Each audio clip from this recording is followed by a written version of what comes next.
Hi there, Leo, and welcome back to Star-Lord's Tarot. This is your tarot forecast for the week of April the 18th through to the 24th. I went ahead, shuffled the cards, laid them all out. Let's see what's going on for Leo. First up, we have Major Arcana Hermit in reverse, followed then by the Ten of Wands reversed. Next we have the Ten of Swords reversed. And next we have Major Arcana the Tower reversed. And lastly, the Ace of Pentacles in the upright. So what's going on here? Leo, you're returning to action. I see the Hermit here is in reverse. This is Virgo energy.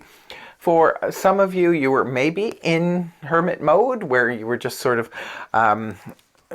hiding yourself away for whatever reason. Sometimes we can be, hitting the books or cramming, and you just kind of like need to stay on our own to stay focused, or maybe starting a business or doing something that would just sort of take you out of circulation for a while.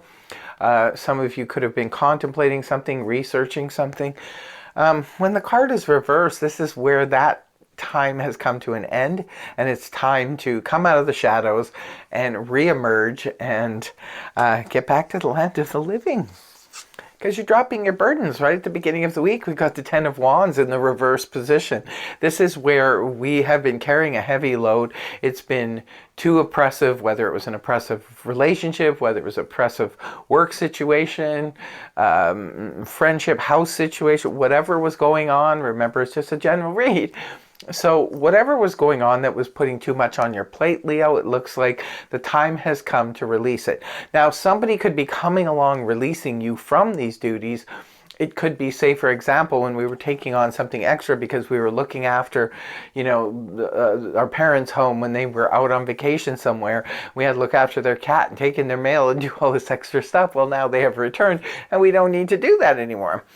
It could be where we were covering for a coworker or something like that because they were out sick. And now, again, we don't have to do it anymore. The burdens have been lifted from us. But sometimes this is where we say no. We put our foot down and say, no, we are not going to take on anything extra that doesn't belong on our plate. It's become too much of a burden. It's too much to bear. So we are just removing ourselves. Good for you. Pat yourself on the back if that's what you're doing. Sometimes we have to just say no, because otherwise we get buried under things that really are not our duty or responsibility. The next card you have is another 10 here in reverse, which is also good. This is about releasing. Look at all of those swords in the back here. They're finally falling out of the back, because this could be a situation that hit critical mass at one point. Again, just like the Ten of Wands, it was like an overwhelming situation. Maybe it was multiple for some of you. Maybe you were dealing with a few different things. It could have been health and financial and work and everything all together. But now it's time for the healing to begin. When the Ten of Swords is in the reverse position, like I said, the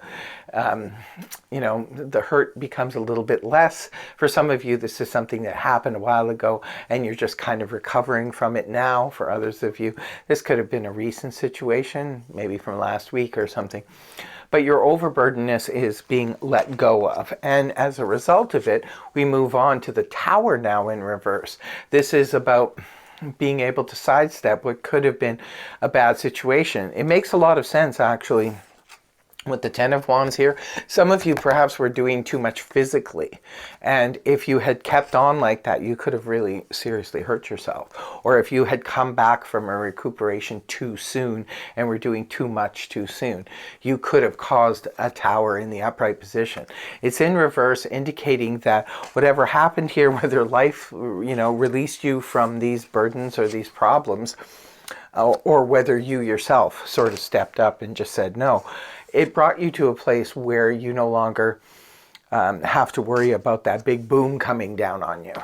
So like I said, maybe some of you were dealing with multiple situations and you just had enough. Tens represent, you have two tens here in the beginning.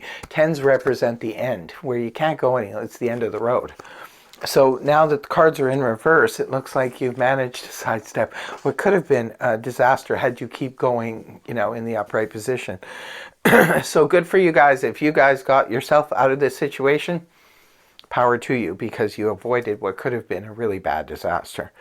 And if life got you out of it, then Power to the beautiful universe. Last card you have is the beautiful Ace of Pentacles in the upright. I love seeing an ace at the end of all this, because this reading seems to be in the beginning of the week all about endings. So here we have the new beginning. This is classic of when one door closes, another one opens. You've got an open door here right at the end of the week with the Ace of Pentacles there. Ace of Pentacles can sometimes represent a small inheritance being, brought your way. It can be a small bonus. It can represent extra money, maybe when you needed it. It can also point to a really good opportunity. It could be an opportunity to make more money, perhaps with a side hustle that you have going on. It could be an investment. It could be a really good opportunity for anything practical, such as an opportunity for a good job that could maybe not pay great in the beginning. Say, for some of you, you were working in a very oppressive job, and it could be that you let go of that job or whatever happened there. And now another door opened, and this is a new opportunity for you to make money down the road. This could be representing like a business opportunity. It could be a property opportunity. It could be indicating you could end up with a perfect place to live. If you're purchasing a home, it could be worth a lot more down the line. A great investment that will pay big dividends down the line. So that's what I have for you. What an interesting week. Please do leave a comment in the comment section below if this resonated for you, and do tell us how so. But that's what I have for you. Thank you very much for joining me, and I really hope the reading helped you. If it did, please feel free to like, share, and subscribe, and I'll see you again next week. Bye-bye for now.